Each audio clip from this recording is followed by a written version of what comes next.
All right, and then we already talked. Yeah, that supports the front movement and so on. The U-neck, again, there's no support for the front end with that U-neck. All right, now, standards are a compact dog. You know, they're just nice square package. There's a lot there and just, you know, kind of pushed all together. The loin, okay, your back is going to be nice and firm. When the dog is moving, if you watch them move, there should be very little bounce or roll. That should be pretty level and pretty firm as they move. The loin is well developed, but again, you want to feel for where the last rib is for your tuck up and so on. When you look at the top line and the tail set and so on, we'll get to tail sets in a minute, but basically it's not a flat top line. It should be slightly sloping from shoulder to the rump. Okay, next one. All right, chest, medium width. We're not talking massive now. We're talking, you know, substance, but not massive. So it's medium, well-strung ribs. So you can, it's an oval shape. If you feel, it shouldn't be a round barrel, and it shouldn't be slab-sided. You should have just a nice oval feel to it.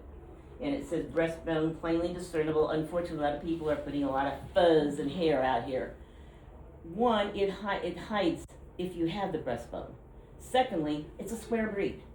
Then they add hair, and suddenly, what happens? Your dog looks like it's long. So then you have to feel to decide, does the dog have a breastbone, and how long is that? Yes, I love you, dear.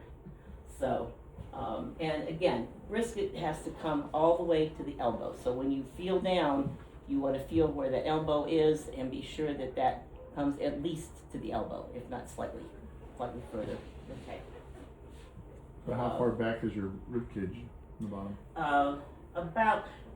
Well, actually, you've got a center for the rib cage, about So the it's eighth pretty rib. solid all the So way to yeah, the so it's line, pretty back. And then that tuck, and not a severe tuck up, moderate tuck up. So you want it just slightly, and so on. You see the first dog, round chested, and there's very little tuck up on him. The other one, it's very slight, severe tuck up, and very slab sided.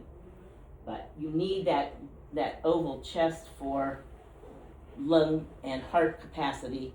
But if it's too much, then the front end, the shoulders and front can't work over it. So if it's barrel chested, that whole front end can't work over it. Okay?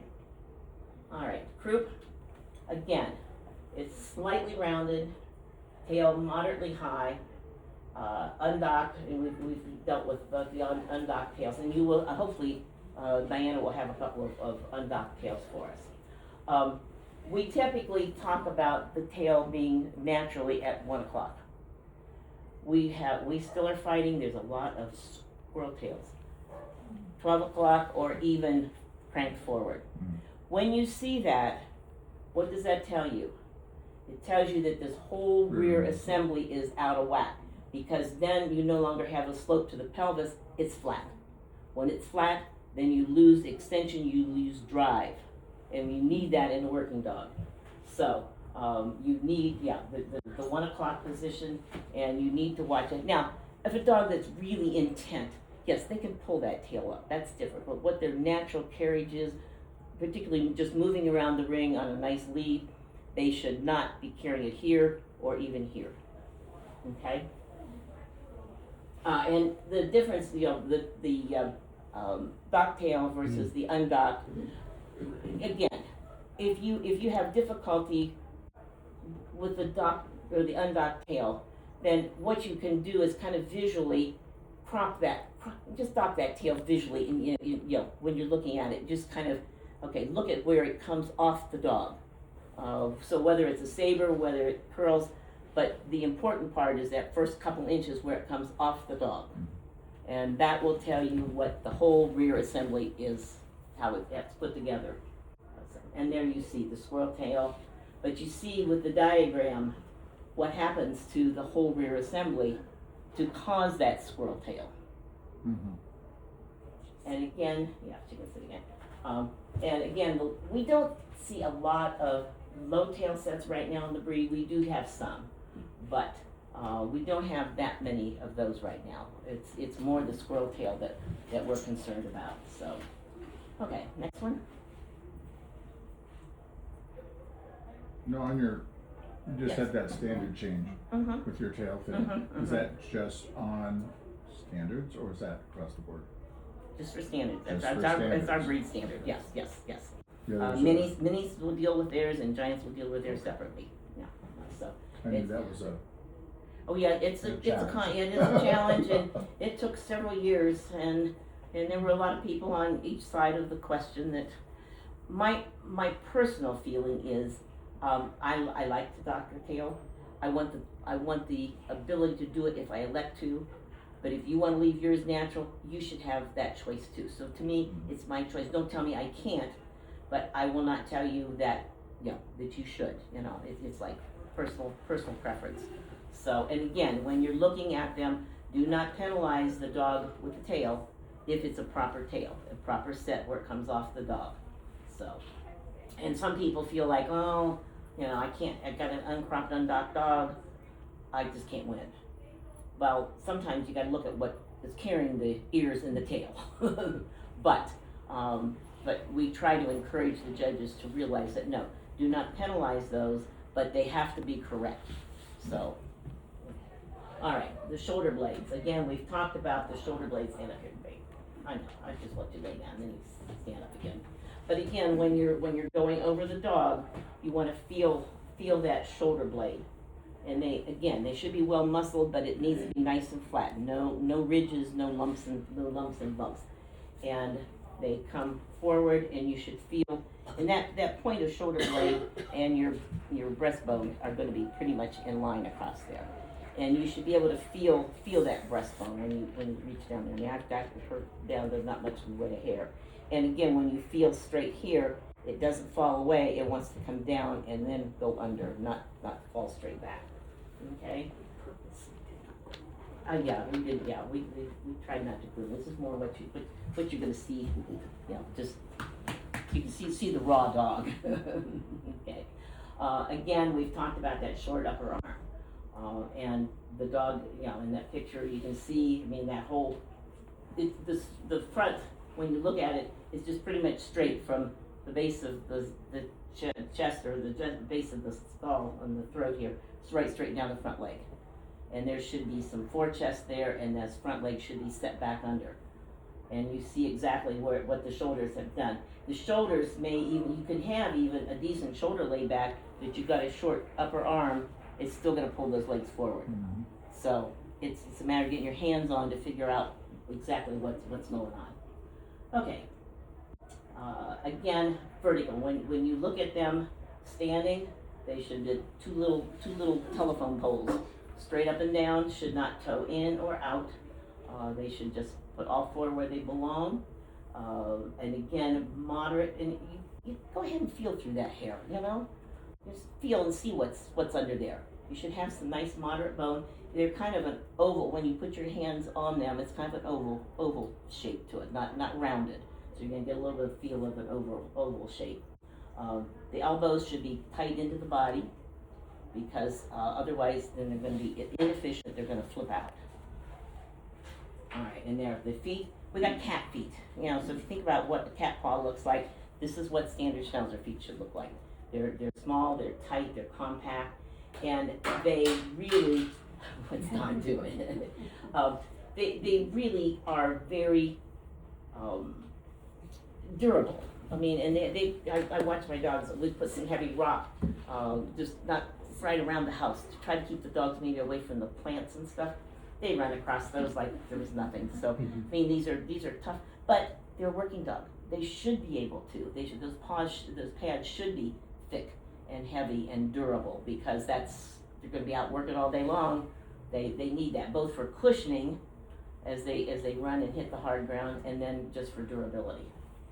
So, okay, back end.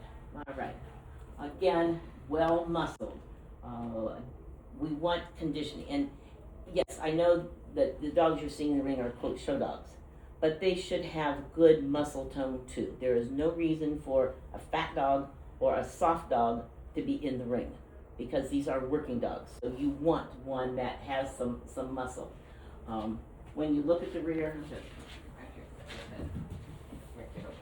all right, you're going to feel here, you want some width through here. You need a good thigh. All right, and when you feel down, bend, good girl. All right, this distance from here to here should be the equal to here to here. Those should be equal. All right, and when you see, you're going to see not we don't want severe angles like this. You want a moderate angulation. Okay, you don't want straight like that either. Okay, you want just a nice moderate bend to that. Okay, because when this bends, this is what gives them the reach and drive. And when you watch the back leg, and we'll talk about movement later, but it comes, watch this joint. It needs to flex. It needs to flex. They reach, flex, and they push off, and it straight way back and flex out. It does not come back this way. Okay? So that's, all right, go ahead. All right, so again, when you look at it from the back, perfectly perpendicular, straight up and down. They shouldn't hawk in, they shouldn't be turned out. People are starting today to put a lot of hair in this area. Again, that's kind of comes from terriers. I'm not sure exactly why, other than some of the handlers have started and everybody's getting them. But when you look at them then from the back, they look like they're bowing out. So then you have to get your hands on them to figure out if it's hair or whether the dog is actually, hawking out. So, dew claws, we get rid of dew claws. Okay, next. All right, this is my soapbox. We've got working dogs. If they can't move, they aren't a working dog. All right. One of my favorite go-tos is always Rachel Page Elliott and Claudia Orlandi. Those two, if you've got some of their material and read that, that will help you more than anything else. I know movement is difficult because it's not, you can look at the dog standing still, but that movement is there and gone in an instant. Mm-hmm. So you have to be able to train your eye to catch certain segments where you are looking. For example, when I was talking about the extension, you need to just watch this hawk as it goes.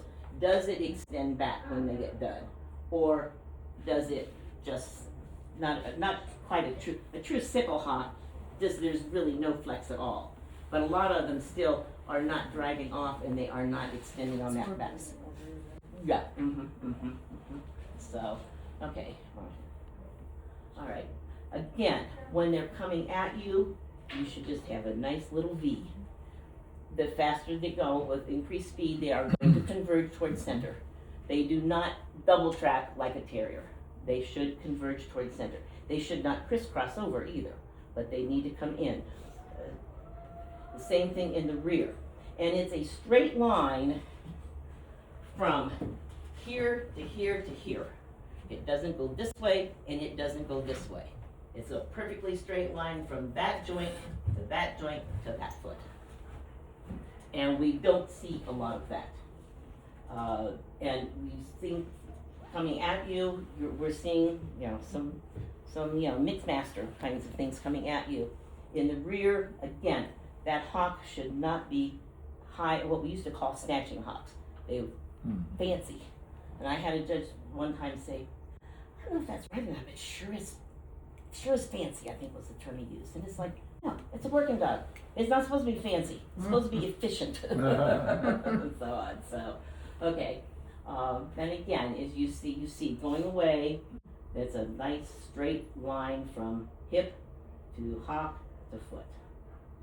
Good job, Marcia.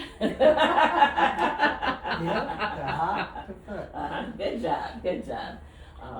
And again, it just converge towards center line. You do not want them crisscrossing. If you have a dog that is short coupled, sometimes if they don't have the length of line they need for the flexibility, you will find one end tracks close and the other end tracks wide because they're going to interfere for side gait. So they have to compensate for that. And we'll get to side here in a second. All right. Again, open hawk, cow hawks, we're getting both, unfortunately. And we're getting some of the paddling in the front.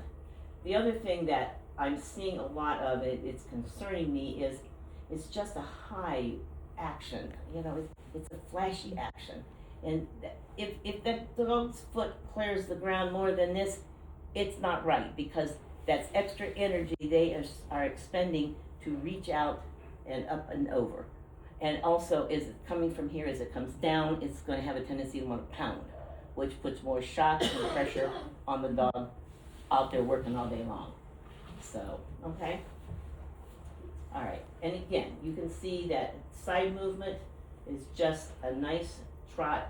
The forelegs are reaching out kind of underneath the nose. That's about the distance out. And you notice the dog, this hop joint has flexed and reaching. If you draw a line up this, and you draw a line up this, it should meet in the middle of the back. Okay. A lot of them you're gonna find, it's gonna mate right up here, or this is gonna, and this one comes down here. So if you just take a line, it should come right up in the middle of the back. That is a nice balanced dog for you. Excuse me. Okay. All right. And again, the head, you do not want, the dog shouldn't be like strung up on the head, because you want them, their natural position for the head should be slightly down and forward, because by moving the head that way, it changes the center of gravity, and it helps propel the dog forward. So the dog that moves with its head up high, you're going to see the front probably flipping up this way, and they are not able to propel forward, and they don't cover ground. So yes, the dog is going to lower its head a little bit as it starts out to go around, because that is a way to get the center of gravity shifted just a little bit forward to help propel the dog forward. All right, okay, thoughts on this one? A, B, C, D. Comments on A, for like three people here. C. C is best. Okay. It looks balanced front to rear to me. Okay. But Nice top line. But you see what's happening here is Ooh. this is really, but this is Straight. not. Yeah. This one is not. That's not too bad. That one works pretty well. So, and I don't know again, what A is doing. A is No, running a hole. downhill. He's running in a hole there for sure. But unfortunately, you can see some like that. You don't see too many of them, but they are out there. So, okay, next one. Okay, here you go. Here, talking about the different ones. B. All right, efficient movement. The pelvis allows, you got something kind of tucked under the body there. That one I would like. It's efficient. Notice the feet are not very far off the ground, and so on. I would like to see a little more extension on that, but it's an acceptable. Okay, next one. C. Okay, that one has more extension, and that's the same dog that you saw in the other one. That one, he does You have really nice tell that vision. by the underneath the nose. Yes, you kind of want that front paw to fall about right underneath their nose. Okay. D, we're not really sure about D, and we're definitely not sure about A. Broken leg. Yeah. There's no reach on A. So anyway, okay. So again, we've talked about the running downhill. The example of the Hackney gait is a little exaggerated, but we really are seeing a lot of, you see some of that. The exaggerated movement, that we're beginning to, there's some areas of the country where you're beginning to see some of that. And, it's so much wasted energy. So I bet you they're moving that dog very rapid. Oh, Yes. And part of that is, these are not they aren't race horses. It's not who gets around the ring fastest wins, but some people seem to think that. And then you've got the stilted gait, and those are usually dogs that are very straight front and rear. They have nowhere to go. They're balanced, they're very balanced, but they are straight front and rear. They're not going anywhere. So, okay. So basically, we've got a wiry coat. You've got either pepper and salt or black. The movement should be very efficient. Remember, they're a working dog, so ground covering, so the fewer strides per mile, but again, just barely clearing the ground so they're not wasting extra effort to get up and down. Well muscled, and again, good body condition. And even though they're show dogs, there should be muscle tone and so on to them. They're square built, obviously medium size, and when they stand, all 4 feet stand, in just a nice square. They may stand slightly closer in the front than in the rear, and as you see from look at the rear there. So they may stand a little bit wider in the front. A lot of times, I will tell people you can draw a line from the outside of the front foot to the inside of the back foot, and that's should be pretty much a natural stance for them. Okay. Now, they should be solid in terms of temperament and personality. Part of this can be genetic, part of this may be the socialization that puppies and dogs have had. There's a lot of ways to make that happen, but all you can do is judge what you see. Some hesitation to look at you like, who are you? That's okay, because again, part of their job is guard dog.